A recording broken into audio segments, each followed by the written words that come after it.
place est à tes pieds, Jésus, cet après-midi. Nous croyons ce que dit ta parole. Tu es le mystère de Dieu, dans lequel sont cachés tous les trésors de la sagesse et de la science.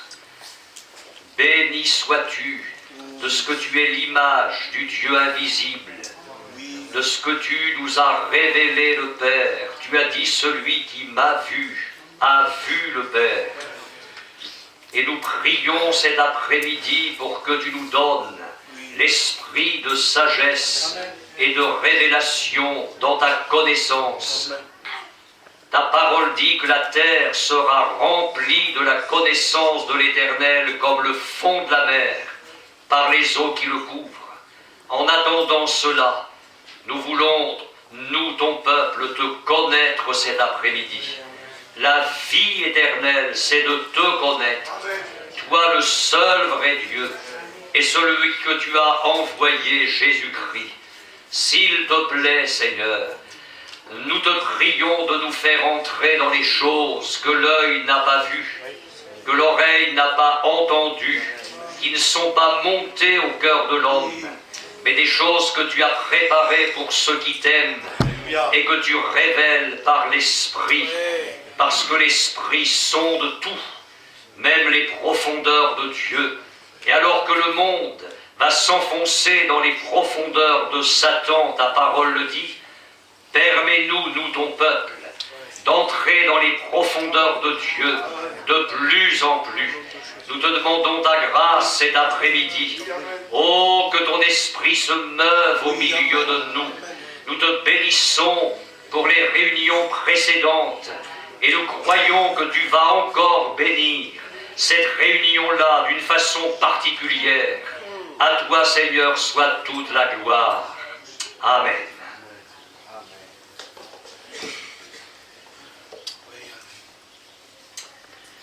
Nous allons introduire la méditation de cet après-midi en lisant 2 versets au psaume 22.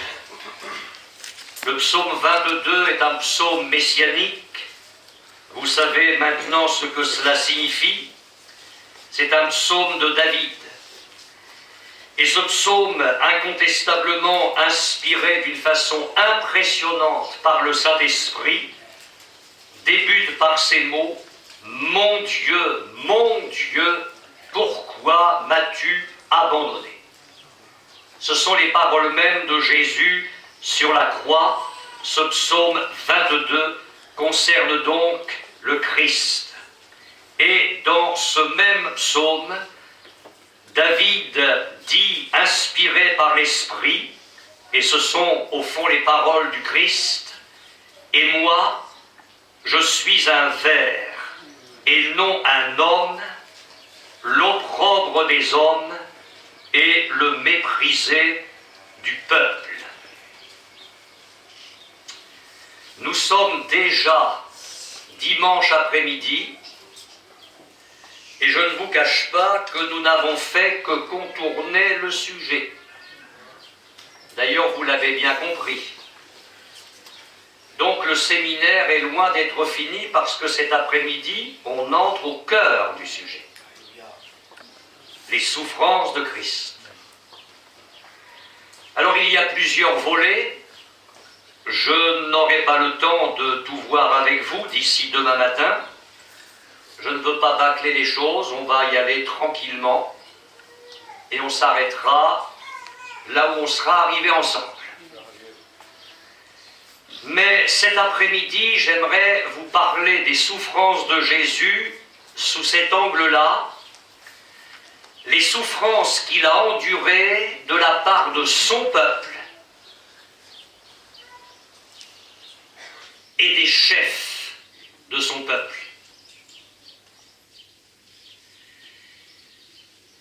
Je ne vous cache pas que j'ai relu tous les évangiles pour faire cette étude pour vous. Et je ne m'attendais pas, après avoir lu ma Bible pendant un demi-siècle, à y découvrir autant de choses. C'est impressionnant. pense que ce que nous allons partager simplement avec vous, parce qu'au fond cet après-midi c'est surtout la parole de Dieu qui va s'adresser à nous, je crois que ce que nous allons partager va être une grande source d'enseignement, mais aussi une grande source d'encouragement pour mes frères, serviteurs de Dieu. Et une grande source d'encouragement pour tous les chrétiens qui sont ici et qui veulent marcher sincèrement avec Dieu et qui veulent servir Dieu avec droiture et intégrité de cœur. Et je voudrais vous dire que tout serviteur de Dieu qui veut marcher et servir le Seigneur fidèlement va souffrir. C'est vrai dans le passé, ça a toujours été vrai et ce sera vrai de plus en plus jusqu'au retour de Christ. Tout chrétien qui veut marcher avec droiture et intégrité de cœur au millimètre près avec le Seigneur va souffrir. Christ, ayant souffert dans la chair, vous aussi armez-vous de la même pensée. Pourquoi croyez-vous que le Seigneur Jésus nous ait entraînés à la prière quand il nous demande d'intercéder, de prier, afin que nous ayons la force d'échapper à toutes ces choses qui arriveront? Nous ne soupçonnons pas parfois ce qui est en train de se tramer dans les sphères spirituelles mauvaises. Mais je crois que nous n'avons aucune illusion à nous faire. Satan a désiré nous cribler, chacun pour notre part, comme le froment. Il y a, parce que le diable sait qu'il lui reste peu de temps, il y a un déchaînement satanique planétaire. La Bible dit dans le livre de l'Apocalypse, « Malheur à la mer et à la terre, parce que le diable est descendu vers vous, animé d'une grande colère, sachant qu'il lui reste peu de temps. » Et il y a une mise en place, un système satanique qui est en train de se construire pour détruire le christianisme, pour détruire l'Église de Jésus-Christ. Il faut le savoir. Comment penses-tu tenir? Si Jésus tarde encore un peu, comment penses-tu tenir? Sinon, en étant rempli de l'esprit de force, d'amour et de sagesse, comment penses-tu tenir si tu n'as pas une communion intense et véritable avec lui? Il faut prier pour avoir la force d'échapper à toutes ces choses qui arriveront. Nous franchissons tout juste le seuil de l'Évangile que l'apôtre Jean écrit dans son prologue, alors qu'il nous parle de Jésus comme de la lumière. Elle est venue chez les siens, et les siens ne l'ont pas reçue. Il n'est pas question des Grecs, il n'est pas question des Romains, il n'est pas question des barbares. Jésus est venu chez les siens, et les siens ne l'ont pas reçu. Et c'est pourquoi cet après-midi, nous allons parler ensemble des souffrances de Jésus de la part de son peuple et de la part des chefs de son peuple. Jésus était chez lui, au milieu de son peuple. Il est venu comme son Messie pour le sauver, pour le bénir, pour instaurer son royaume. Mais il fut rejeté, méprisé, cloué sur une croix et mis à mort. Je dis souffrance morale. On a parlé dans les réunions précédentes des souffrances physiques. Mais quelle souffrance morale pour Christ d'être ainsi rejeté de son peuple. La première chose que je remarque, c'est que cette souffrance est exprimée prophétiquement dans l'Ancien Testament et notamment dans les psaumes dits messianiques. Alors oui, il y a le verset que nous venons de lire, « Et moi je suis un ver ». Mais vous imaginez ça? Celui qui existe de toute éternité, qui a créé les galaxies, par qui et pour qui sont toutes choses, et qui, venu au milieu de nous, dans un corps semblable à nôtre, au nôtre, en est arrivé à dire « Et moi je suis un ver » et non un homme. L'opprobre des hommes et le méprisé du peuple. On a une parole semblable dans un autre psaume de David, le psaume 104, versets 4 et 5, pour ceux qui prennent des notes. « Tandis que je les aime, ils sont mes adversaires. Ils me rendent le mal pour le bien et de la haine pour mon amour. » Voilà ce que Jésus a rencontré de la part des siens. Et voilà ce qu'il a rencontré tout particulièrement de la part des chefs de son peuple. Et puis il y a d'autres textes, bien d'autres textes, qui apportent la confirmation de ce que je dis. Ésaïe 49, verset 7. « Ainsi parle l'Éternel, le Rédempteur, le Saint d'Israël. » Et là, c'est le Père qui s'adresse au Fils, au Messie, à celui qu'on méprise, qui est en horreur, au peuple, à l'esclave des puissants. Et dans ce texte, notez ces trois expressions significatives. Voilà en quels termes l'esprit prophétique a parlé du mépris que ressentirait le Seigneur de la part de son peuple. Il est celui qu'on méprise, il est en horreur au peuple, et il devient l'esclave des puissants.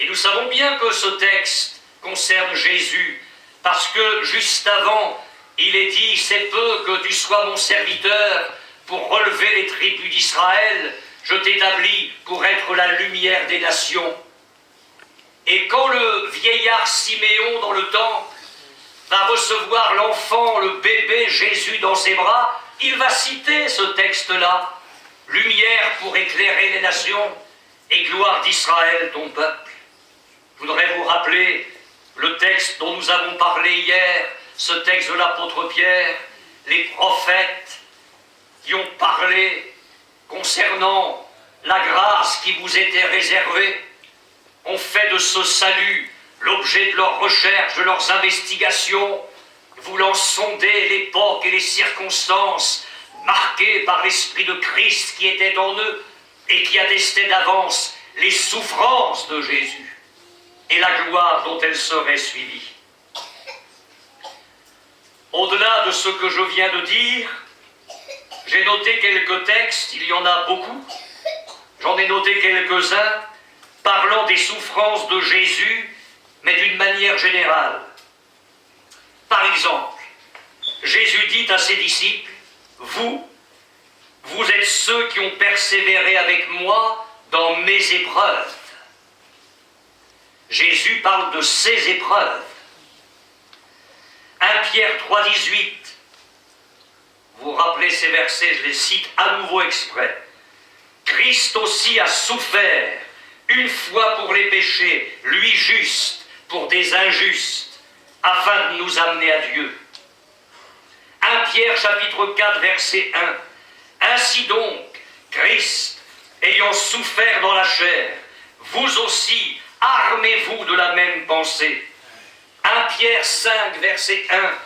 Voici les exhortations que j'adresse aux anciens qui sont parmi vous, moi ancien comme eux, témoin des souffrances de Christ.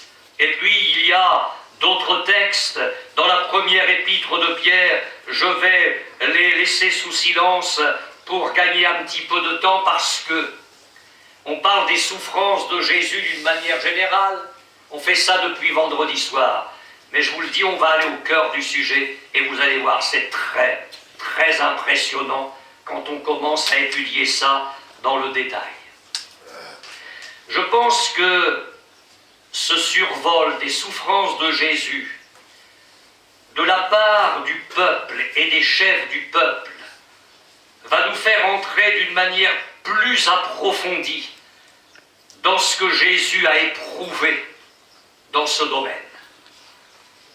L'Épître aux Hébreux nous donne un conseil: considérez en effet celui qui a supporté contre sa personne une telle opposition de la part des pécheurs, afin que vous ne vous lassiez point l'âme découragée. Je ne sais pas si vous le faites, mais ma sœur, quand dans tes épreuves tu n'en peux plus, quand tu es lassé, mon frère, quand au sein de tous tes combats, le découragement t'envahit et qu'il frappe à la porte de ton cœur te sollicitant de lâcher tout, et que le diable vient te murmurer cet affreux mensonge: mais les gens du monde sont plus heureux que toi.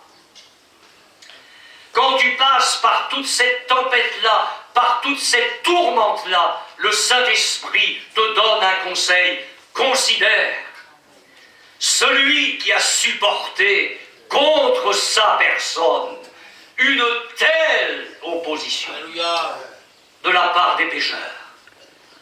Et tu vas te dire à ce moment-là, et le Saint-Esprit va t'aider à ce moment-là à réaliser que celui qui est passé avant toi, et bien plus que toi par un tel chemin, va te donner aussi la force. Il en est sorti, alors tu en sortiras. Amen.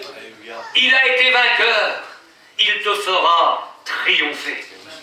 La question est simple, elle est de savoir si nous faisons cela, si nous prenons le temps de considérer Jésus, parce qu'en considérant Jésus, en cherchant sa présence, en prenant le temps de nous tenir devant sa parole, dans la prière, pour lui, contemplant sa personne, alors il y a là un remède à notre lassitude et à notre découragement.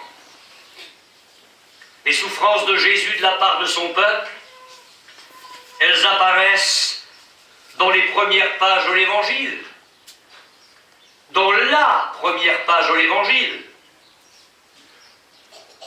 L'Évangile de Jean, chapitre 1er, verset 5 et verset 10. La lumière, c'est Jésus. Lui, dans les ténèbres. Et qu'est-ce que vous croyez qu'elles ont fait, les ténèbres? Elles ont applaudi. Elles ont dit: ah, ça y est, voilà celui qui va nous changer. Et les ténèbres ne l'ont pas reçu. Elle était dans le monde, et le monde a été fait par elle, et le monde ne l'a point connue. Jean, chapitre 3, verset 19, et maintenant, tout le reste de la prédication, c'est la parole de Dieu qui va s'adresser à nous. Jean, chapitre 3, verset 19, et ce jugement, c'est que la lumière étant venue dans le monde, et qu'est-ce que vous croyez que le monde a fait? Mais on est tellement malheureux, mais on est tellement dans le désespoir depuis des siècles. Israël est en pleine déconfiture. Le voilà enfin. On aimerait que ça soit comme ça, mais c'est pas ce que dit l'Évangile. Ce jugement, c'est que la lumière étant venue dans le monde, les hommes ont préféré les ténèbres à la lumière, parce que leurs œuvres étaient mauvaises. Jean 3, 32, il est question de Jésus. Il rend témoignage de ce qu'il a vu et entendu. Enfin, il vient d'en haut. Ce qu'il annonce, ce n'est pas des fables, ce n'est pas des histoires à dormir debout, c'est pas un conte à l'eau de rose. Il parle de ce qu'il a vu et entendu. Il vient du trône de Dieu. Dans ces derniers temps, Dieu nous a parlé par le Fils. Et personne ne reçoit son témoignage. Alors on va tranquillement aller vers le centre. Dès le début de son ministère, Jésus affronte la colère et le désir que les gens ont de le tuer. Il se rend à Nazareth, là où il a été élevé. Selon sa coutume, il entre dans la synagogue. On lui remet le livre du prophète Ésaïe, le déroule. Il trouve l'endroit où il est écrit « Voici, l'Esprit du Seigneur est sur moi parce qu'il m'a oint ». Et puis il annonce tout son programme messianique et tout ce qu'il va faire d'extraordinaire. S'ensuit une conversation avec quelques-uns dans la synagogue. Et à la fin de la réunion, ils furent tous remplis de colère dans la synagogue lorsqu'ils entendirent ces choses. Et s'étant levés, ils le chassèrent de la ville et le menèrent jusqu'au sommet de la montagne sur laquelle leur ville était bâtie, afin de le précipiter en bas. Quand j'ai arrêté mes études et que je m'apprêtais à entrer dans le service de Dieu, je me souviens encore, dans ma chambre, je sautais de joie. Je faisais des bonds et je sautais de joie. Et mon père est entré et m'a dit « Calme-toi ». Parce que quand on est tout jeune, appelé authentiquement de Dieu, et qu'on entre dans le service de Dieu, c'est certainement la plus belle des vies, mais c'est certainement la vie la plus difficile. Les vieux pasteurs disaient « la plus belle des vocations, le dernier des métiers ». Alors si tu es appelé au service de Dieu et que tu sois jeune, calme-toi, prends le temps d'être à ses pieds, de puiser chaque jour la force dont tu as besoin, parce que ça ne va pas être facile, crois-moi. Ça, faut que tu le saches dès le départ. Jésus a affronté la colère et le désir d'être tué, qu'on le tue, dès le départ de son ministère. Alors j'ai suivi Jésus sur les chemins d'Israël, parce que ma femme m'a dit, il ne faut pas dire Palestine. Alors j'ai pas envie qu'il y ait un divorce après le séminaire. Donc j'ai suivi Jésus sur les chemins d'Israël. Et c'est impressionnant, vous allez voir, tout ce qu'il a subi. Il a été critiqué pour avoir mangé avec les gens de mauvaise vie.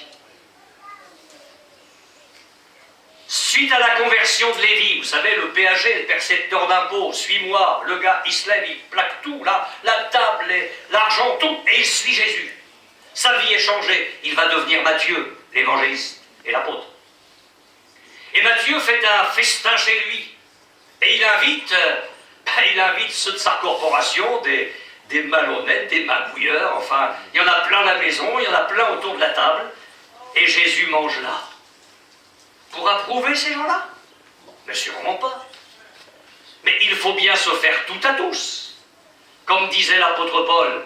Et celui qui s'est fait tout à tous par excellence, c'est bien le Christ.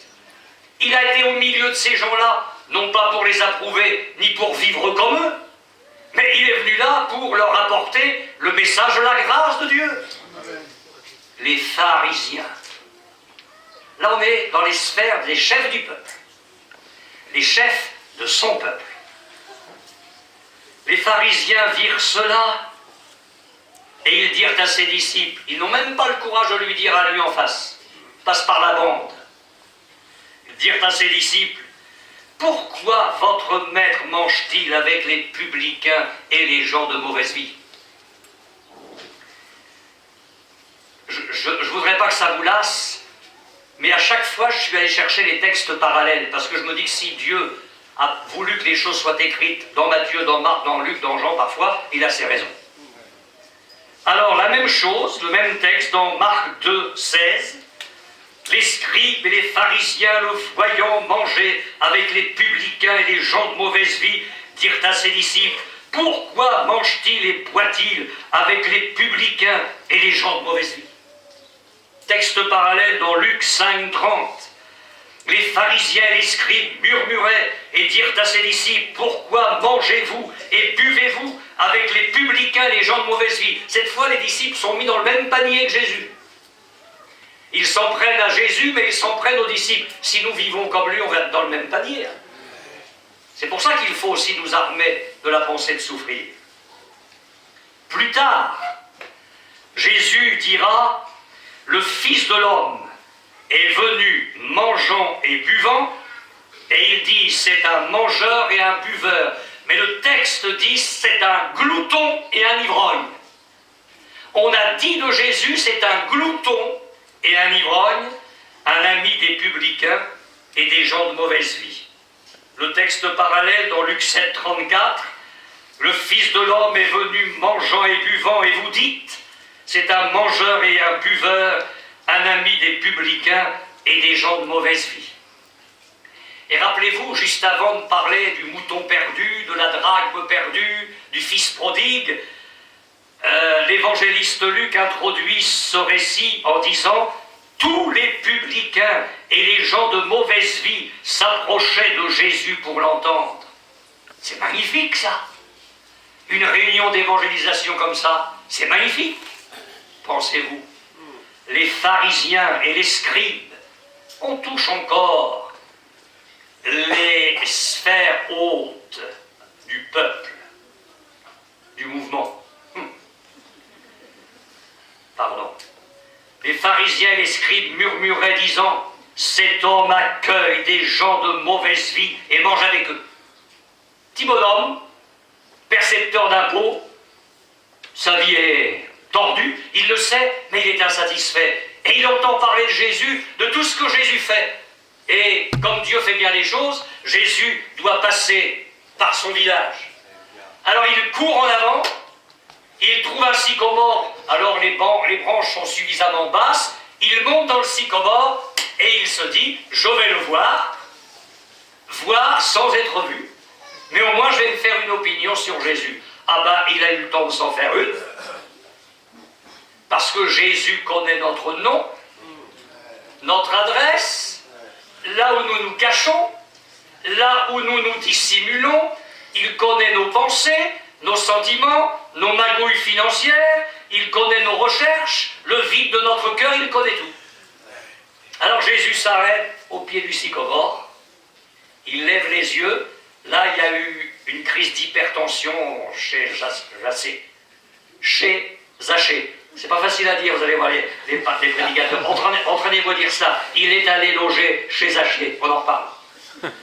Le cœur s'est mis à battre très fort.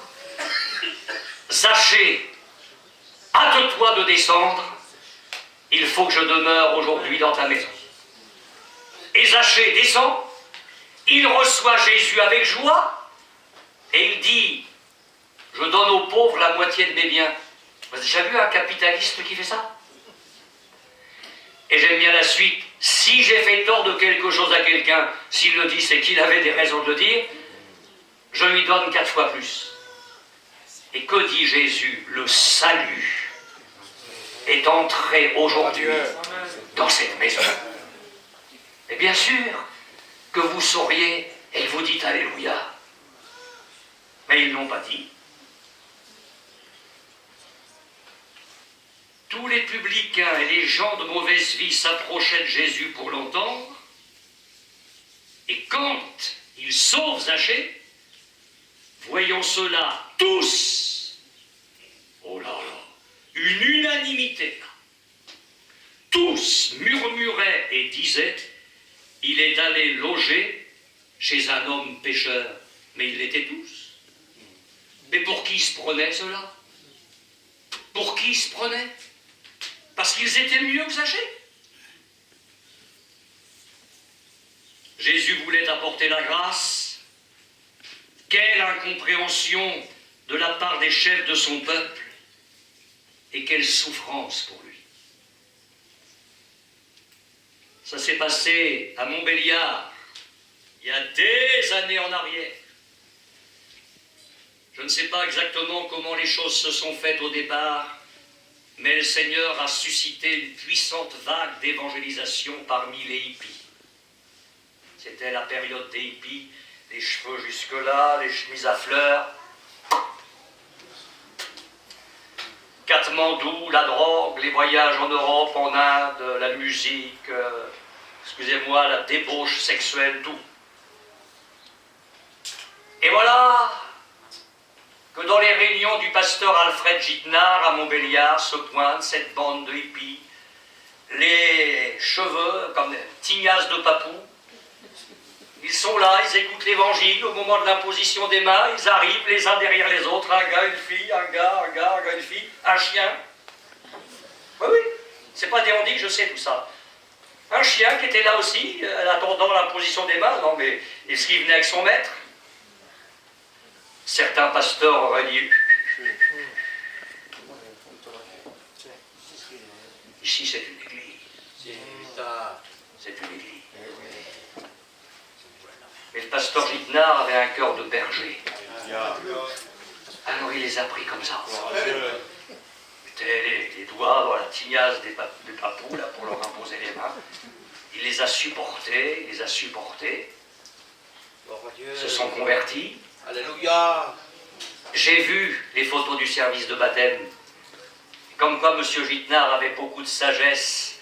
C'était même pas un risque. C'était la sagesse de Dieu. Les gars ont été baptisés avec leur tignasse comme ça. Parce que M. Jitnard s'est dit, la grâce est à l'œuvre, elle va aller jusqu'au bout. Il les a baptisés comme ça et dans la semaine qui ont suivi, ils sont allés eux d'eux-mêmes chez le coiffeur. Ils n'ont pas eu besoin d'une étude biblique. C'était la grâce. Et des hommes convertis puis perpètes dans l'église de Montbéliard, et certains avaient des responsabilités, conduisaient les chants, s'il vous plaît, sur l'estrade, derrière le micro. On dit, c'est ça qu'on accueille dans l'église? Et ils ont quitté l'église. Et ils ne sont jamais revenus. Vous savez, à la fin de la parabole, celui qui était dehors, il est dedans, et celui qui était dedans, il est dehors.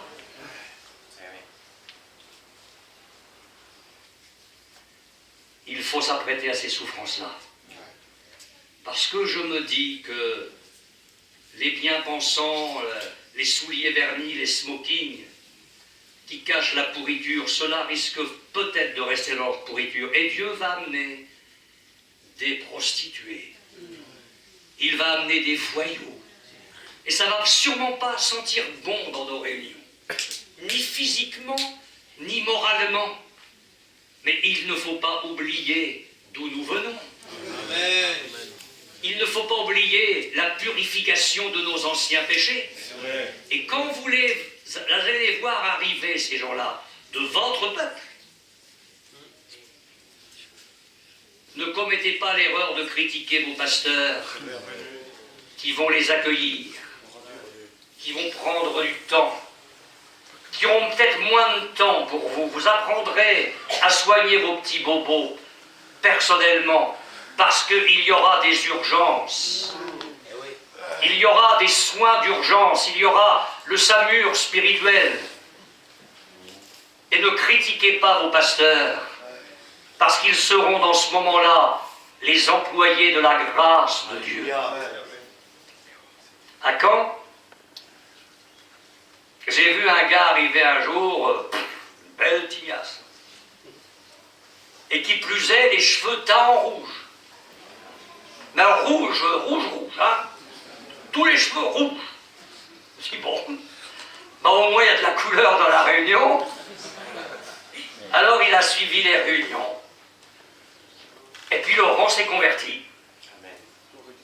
Et il a suivi les instructions de baptême, parce que je ne baptisais pas les gens comme ça. Il y avait toute une série d'instructions de baptême. Je voulais m'assurer que les gens étaient bien nés de nouveau. Et Laurent était bien né de nouveau. Et ben, j'ai fait comme M. Jitnard, je n'ai pas parlé de ses cheveux. J'ai pas parlé de la couleur de ses cheveux. Et nous étions à 1 semaine du baptême. Et un mardi soir, il était au fond de la salle et nous avions un petit comptoir de librairie. Il était là en train de regarder les livres. Et il y a une petite chrétienne de l'église de Caen. Elle est morte, elle a bien fait. Ah oui, c'est vrai, elle est partie. Mais il y a des gens, c'est une bénédiction quand ils s'en vont. C'est sûr. Je vous choque, hein. Mon fils, je m'en vais demain. Elle vient me voir. Écoutez bien, vous allez comprendre pourquoi je dis ça. Elle vient me voir puis elle me dit, en parlant du jeune homme converti, c'est quoi ça? Ah, j'ai d'abord, c'est pas, on dit pas c'est quoi, on dit c'est qui? Ben, je lui dis, c'est un pécheur pour lequel Christ est mort sur la croix et qui vient de se convertir. Alors elle a tourné les talons. Et puis dans la semaine, Laurent est allé chez le coiffeur. Et puis il est arrivé pour les baptêmes avec les cheveux de la couleur normale. Faut s'apprêter à souffrir. Faut pas croire que la grâce fait l'unanimité.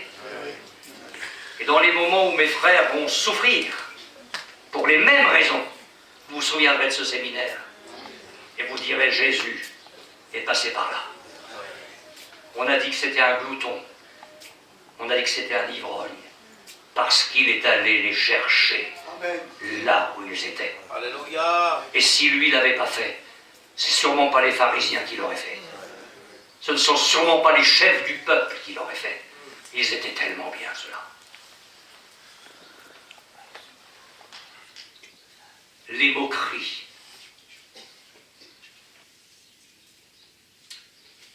Jairus, chef de synagogue, au bord de la plage, tombe à genoux devant Jésus. Ma fille est à l'extrémité. Viens, impose-lui les mains, et elle vivra. Puis en route, Jésus est retardé par cette petite femme de l'Évangile, gravement malade, condamnée par plusieurs médecins. Elle touche le bord du vêtement de Jésus, elle est guérie. Mais on a pris du retard. Et quand Jésus est à proximité de la maison, des gens viennent à la rencontre du chef de la synagogue. Et le message est brutal, il n'y a pas, on sent qu'ils ne prennent aucune précaution, ta fille est morte. Ce n'est plus la peine d'importuner le maître. Vous imaginez ce qui se passe dans le cœur de ce père? Mais Jésus n'arrive jamais trop tard. Amen. Jamais. C'est vrai. Il est rarement en avance, c'est agaçant.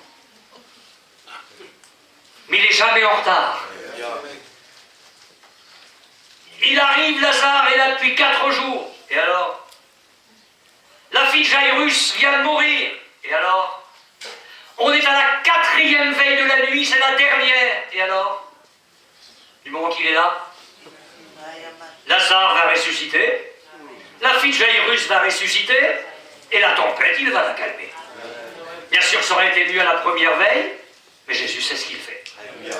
Alors il arrive, et puis il parle comme la vie. Il parle comme la résurrection et la vie. Mais pourquoi vous faites du bruit? Et qu'est-ce que c'est que ces cris, ces pleurs, ces flûtes, là? La jeune fille n'est pas morte, mais elle dort. Il dit ça pour 2 raisons. C'est pas écrit, mais c'est ce que je pense. La première, c'est que pour lui, la mort n'est qu'un sommeil. Lazare, notre ami, dort, mais je vais le réveiller. Là, c'est la première chose. La deuxième, c'est qu'il va obliger les gens à bien reconnaître qu'elle est morte. Parce qu'il est dit qu'ils se sont, je vais lire, ils se sont moqués de lui, sachant qu'elle était morte. S'il n'avait pas dit ça, et que la fille soit ramenée à la vie, quelques-uns seraient tellement tordus qu'ils auraient dit « Oh non, mais c'était une crise d'hypoglycémie seulement, c'est... » Non, non, elle n'était pas morte. Mais il va les contraindre à dire eux-mêmes qu'elle est morte. Comme ça, le miracle va être net. Alors écoutez bien. Et il se moquait de lui. Quand il a dit « La jeune fille n'est pas morte, elle dort ». Marc 5, 40. Et il se moquait de lui. Luc 8, 53. Et il se moquait de lui, sachant qu'elle était morte. Incompréhension de ses paroles. Puis dans une toute autre circonstance, Jésus a raconté une parabole, et puis il termine en disant qu'on ne peut pas servir deux maîtres, on ne peut pas servir Dieu et Mammon, l'argent. Les pharisiens, qui étaient avares, écoutaient aussi tout cela, et ils se moquaient de lui. Alors je voudrais dire à mes frères que quand ils vont prêcher la vérité, et quand ils vont prêcher des choses un peu pointues, un peu incisives, ou quand ils vont être engagés dans certaines actions, ils ne vont pas toujours être applaudis. On va se moquer d'eux. Et je voudrais vous dire à vous, mes frères et sœurs dans la foi, qui tenez bon pour le Seigneur, qui tenez bon pour la droiture, l'intégrité, la vérité, vous n'allez pas toujours être applaudis. On ne va pas toujours dérouler un tapis rouge devant vous. Vous rencontrerez de la moquerie. Des gens se moqueront de vous, ouvertement, devant vous, parce que vous êtes chrétien. Ne vous découragez pas. Ne vous lassez pas. Ne pensez pas que c'est anormal. Considérez celui qui a marché avant vous sur ce chemin-là. J'en ai plein les papiers de ces notes-là. Vous n'êtes pas fatigués? Mais il y en a au moins un qui n'est pas fatigué. Alors, je vais tourner, je prêche juste pour vous. Amen. On va le presser de questions. Ah, ça c'est intéressant. Des gens qui viennent vers vous. Frère, j'ai une petite question à vous poser. Et maintenant je dis, et moi j'ai une petite réponse à vous donner. Quand je la donne. Parce que parfois les gens sont allés poser la même petite question à 20 personnes avant vous. Et ils attendent la réponse qui corresponde à ce qu'ils attendent. Et ils espèrent bien que vous allez dire ce que pensent. Et vous sentez quand la réponse ne leur convient pas, parce qu'ils commencent à discuter. Vous donnez la réponse, et ils vous disent, oui, mais... Et vous vous dites, mais alors, il avait la réponse, mais puisqu'il la discute. Alors, on presse Jésus de questions. On pourrait s'en réjouir. Mais quand vous lisez l'Évangile, à chaque fois, c'est pour le piéger.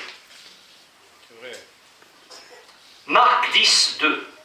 Les pharisiens, toujours les hautes sphères, les pharisiens l'abordèrent et pour l'éprouver, lui demandèrent s'il est permis à un homme de répudier sa femme. On va essayer de le piéger dans des questions sur le mariage, le foyer. Marc 12, 13, 14.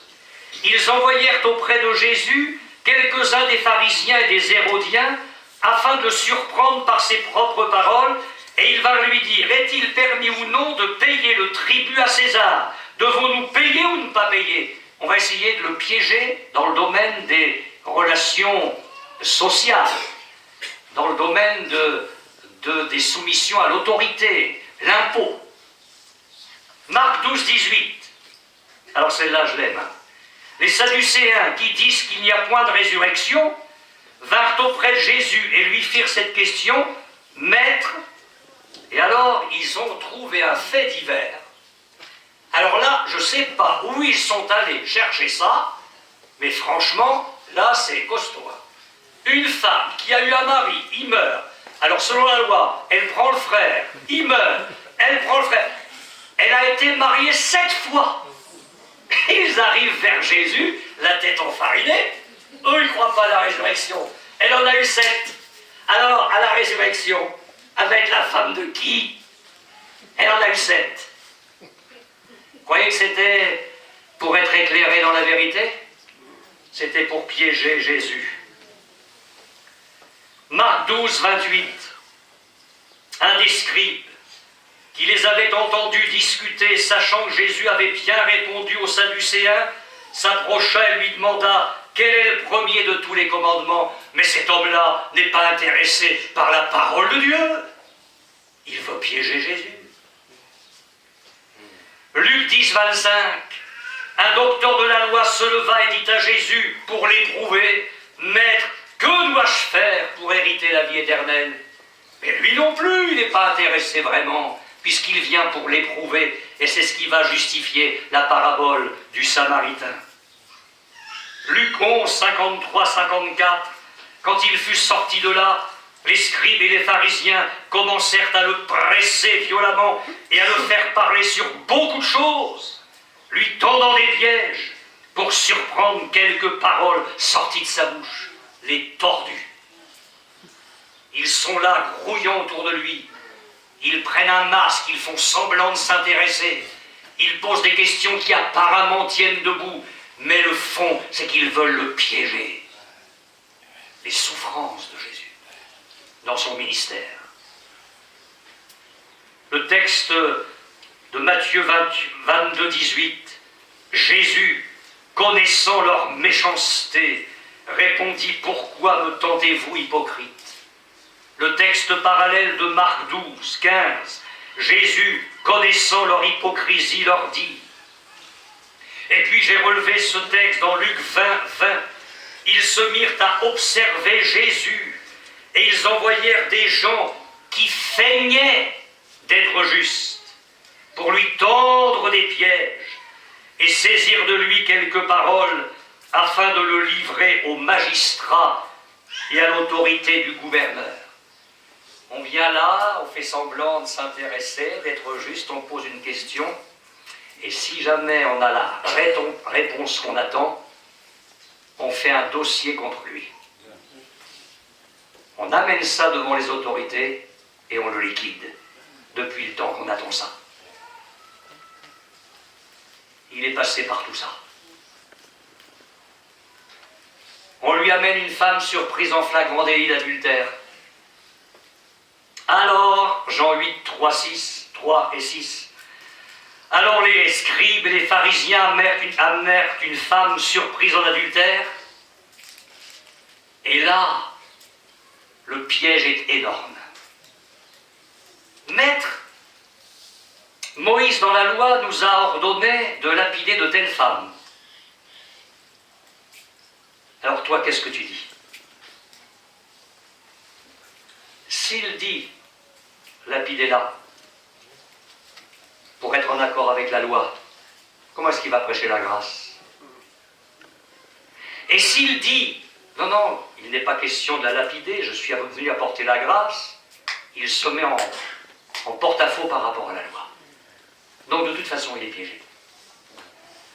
Mais avant de le piéger, il faut se lever de bonne heure. Hein. Et il n'y a pas assez d'heures dans les 24 heures de la journée. Alors il ne va rien dire. Il va se baisser et il va écrire. Il y a des pasteurs qui sont allés chercher ce que Jésus avait pu écrire.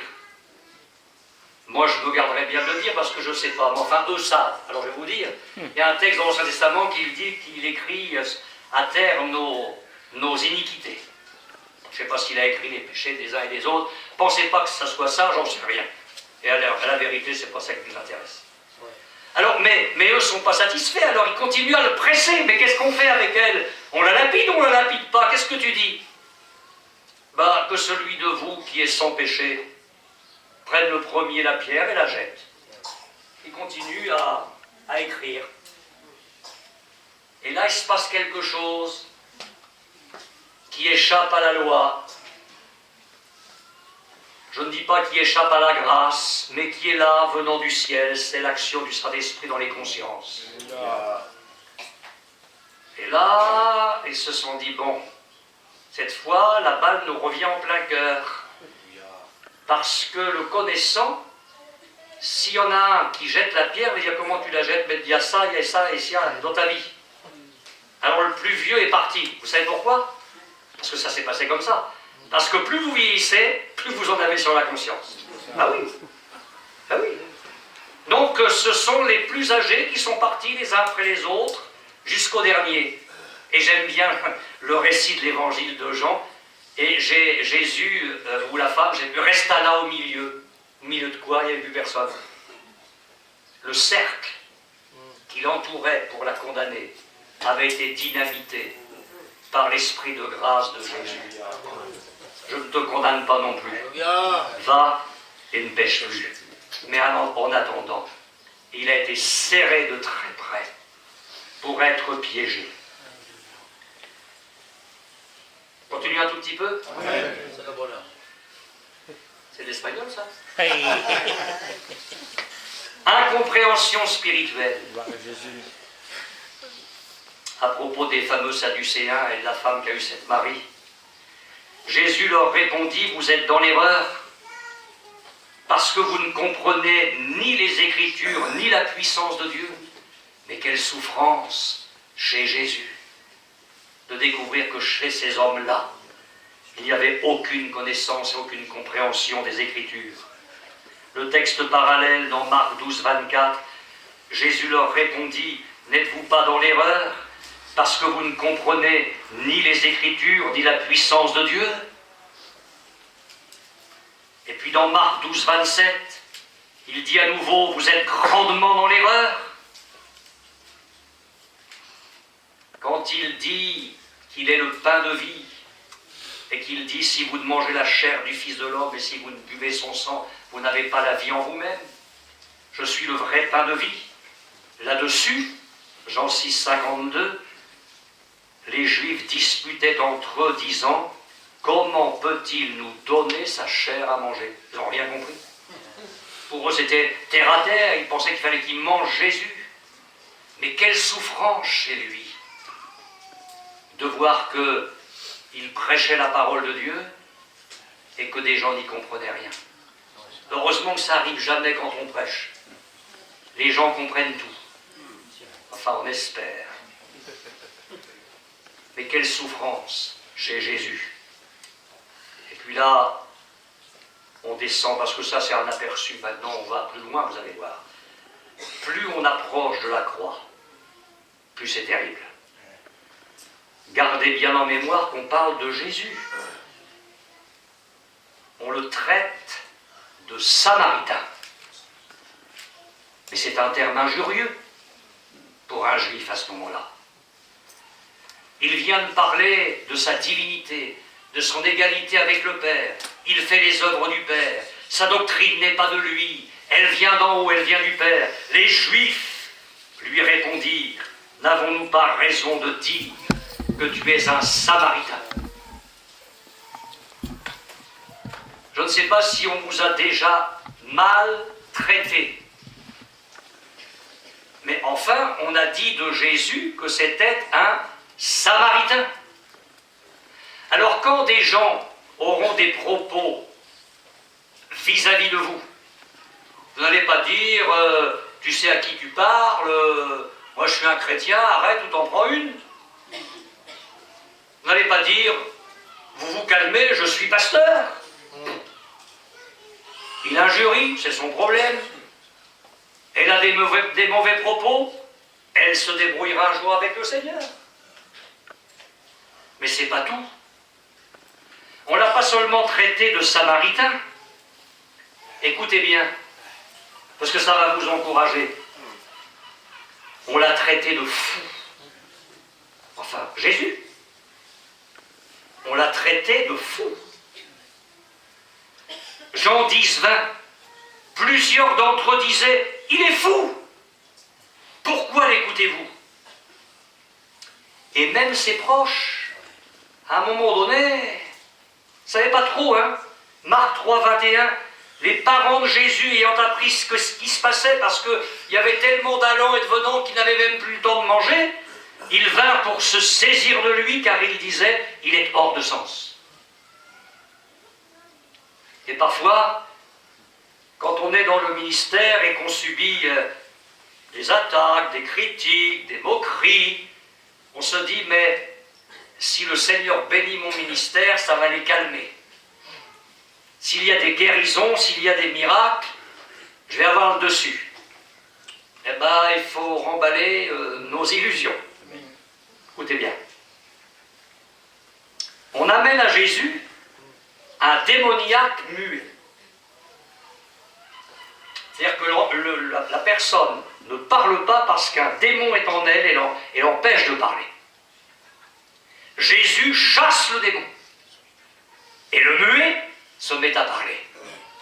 Alléluia! C'est pas ce qu'ils ont dit. Mais les pharisiens, encore eux, Matthieu 9, 34, dirent, c'est par le prince des démons qu'il chasse les démons. Quand il prêche, on n'accepte pas. Quand il dénonce certaines situations, on se moque de lui. Et maintenant qu'il y a une guérison authentique, on lui dit, mais c'est pas Satan. Il est animé d'une puissance satanique. C'est par le prince des démons qu'il chasse les démons. On a le texte parallèle dans Luc 11,15, mais quelques-uns dirent, c'est par Béelzébul, le prince des démons, qu'il chasse les démons. Mes frères, prenez courage. Hein. Ça dit, si j'avais su, je serais resté dans ma chambre cet après-midi. Une autre circonstance, cette fois on amène à Jésus un démoniaque aveugle et muet. Jésus chasse le démon.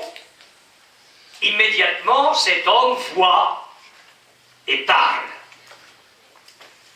Eh bien, je lis dans Matthieu 12, 24. Écoutez bien. Écoutez-moi bien. Les pharisiens, ayant entendu cela dire, cet homme ne chasse les démons que par Béelzébul, prince des démons. On ne peut pas dire que tout à l'heure c'était un accident, ils l'ont fait comme ça, ils ne recommenceront plus. Mais si, ils recommencent. Ça, c'est une adversité, une opposition permanente. Jésus affronte l'aveuglement, l'endurcissement, l'incrédulité, l'ingratitude, mais pas des païens, des gentils, de son peuple. Son peuple. Et pourtant, Jésus agissait par la puissance du Saint-Esprit et il chassait les démons par le doigt de Dieu. Et quand on marche simplement avec le Seigneur, mais qu'on sait que c'est pour lui, avec lui qu'on travaille, que ce qui peut se faire, c'est vraiment par sa grâce, mais c'est l'action du Saint-Esprit et le doigt de Dieu, et qu'on s'entend dire que c'est par une puissance satanique qu'on agit, et vous imaginez ça? Alors si vous n'êtes pas encore passé par là, au moins prenez courage, il y a eu pire avec Jésus. Mais ça, c'est aller plus loin. Mais c'est aller plus loin. Les Juifs sont même allés dire, ils ont accusé Jésus d'être possédé par un démon. Je ne sais pas si on a dit ça de toi, je ne sais pas si on a dit ça à Louisseau ou à Pascal, moi on ne me l'a pas encore dit, ça peut-être venir. Mais on l'a dit de Jésus. Non mais vous imaginez? On a dit de Jésus qu'il était possédé d'un démon. Toujours dans ce contexte de Jean 8 où il parle de sa divinité, etc. Les Juifs lui répondirent, n'avons-nous pas raison de dire que tu as un démon? Et un tout petit peu après, maintenant lui dirent les Juifs, nous connaissons que tu as un démon. Et dans une autre circonstance, Marc 3,30, il disait, il est possédé d'un esprit impur. Dans l'évangile de Jean, au chapitre 7, verset 20, la foule répondit, tu as un démon. Jean 10, verset 20, c'est dans plusieurs circonstances diverses. Plusieurs d'entre eux disaient, il a un démon. Vous pensez qu'ils n'ont pas pu aller plus loin? Que là on touche le sommet, hein? Ben non. Ils vont passer encore une vitesse de plus. Les chefs religieux iront plus loin encore. Ils accuseront Jésus d'être possédé de Béelzébul. Non pas d'un démon, mais possédé du diable en personne. Enfin, on parlait de Jésus. Marc 3, 22, et les scribes qui étaient descendus de Jérusalem dirent, il est possédé de Béelzébul. Là, on ne peut pas aller plus loin. Hein?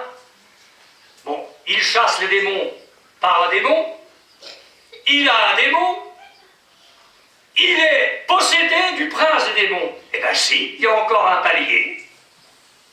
Si, je vous assure, il y a encore un palier. Ils vont appeler Jésus Béelzébul. Non pas qu'il soit possédé de Béelzébul, mais il est Béelzébul. Parce qu'il l'appelle Béelzébul. Matthieu 10, 25, c'est Jésus qui dit ceci, et à partir du moment où c'est lui qui le dit, on sait que c'est vrai. Il suffit aux disciples d'être traités comme son maître, s'ils ont appelé le maître de la maison Béelzébul, à combien plus forte raison appelleront-ils ainsi les gens de sa maison? Je vous ai drôlement encouragé cet après-midi. Vous savez pourquoi on a besoin de prier? Parce qu'on risque de passer par tout ça. Alors je sais bien qu'il nous en faut bien moins que ça pour nous mettre en rogne, mais il faut se calmer. C'est ça, les souffrances de Christ. C'est ça l'implication des souffrances de Jésus dans ma vie de chrétien de tous les jours. On se moquera, on va m'injurier, on va me traiter de tous les noms, parce que je suis chrétien.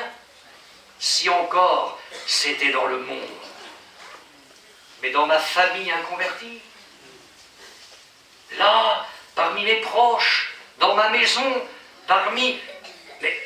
Mais Seigneur, mais mon fils ne peut pas me parler comme ça quand même. Ma fille ne peut pas avoir de tels propos à mon égard. Oh, mais si, oh là là. Attends, t'as pas fini. C'est la preuve que nous sommes du bon côté. C'est la preuve qu'ils sont du mauvais côté. Et que nous avons besoin de prier, pour tenir, nous tenir, et pour que eux changent s'il est possible et viennent vers Christ. Alors ce soir, on va continuer. Et si vous avez un peu de curiosité, je vais vous parler un tout petit peu du chemin par lequel je suis passé. C'est filmé, mais j'ai plus rien à perdre. Parce que je voudrais que vous sachiez ce soir que je ne suis pas venu vous donner des leçons. Et que si je peux vous parler de ça, c'est que j'en ai goûté un tout petit peu aussi. Et que je sais ce que c'est que de passer par la moulinette de Dieu, mais aussi de Satan. Et je sais ce que mon peuple et les chefs de mon peuple sont capables de faire quand ils veulent liquider un ministère et un message qui les gêne. Alors ça, c'est pas de la théorie. Ça, on va le vivre. Ou on le vit. Et en considérant Jésus, on va se dire, Seigneur, c'est en toi qu'on puise la force.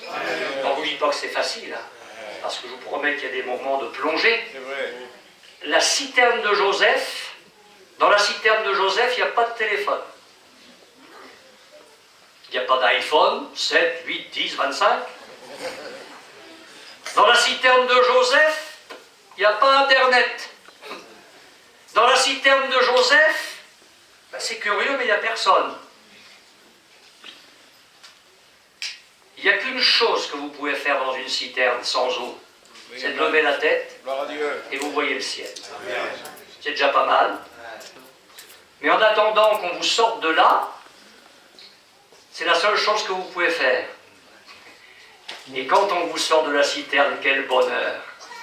C'est pour être vendu comme esclave ailleurs. Parce que l'école de Dieu n'est pas tout à fait terminée. Tant que tu n'es pas prêt à avoir pour quelque chose de grand, de glorieux, où toi tu vas rien tirer comme gloire, où la gloire ce sera uniquement pour lui, tant que tu n'es pas prêt pour ça, tu vas connaître tous les traits meurtriers de tes ennemis. Et au lieu de te décourager, de te révolter, tu vas dire, Seigneur, je suis en train de suivre ton chemin, le chemin de tes souffrances, le chemin de l'opposition, le chemin du brisement, Sois béni parce que tu sais ce que tu fais. Et ma vie est entre tes mains et je suis en sécurité dans tes mains. Amen. Amen. On va prier pour que le Seigneur nous donne sa grâce. Si vous ne revenez pas ce soir, au moins je saurai pourquoi. Mais je vous conseille de venir. Amen. On va prier ensemble.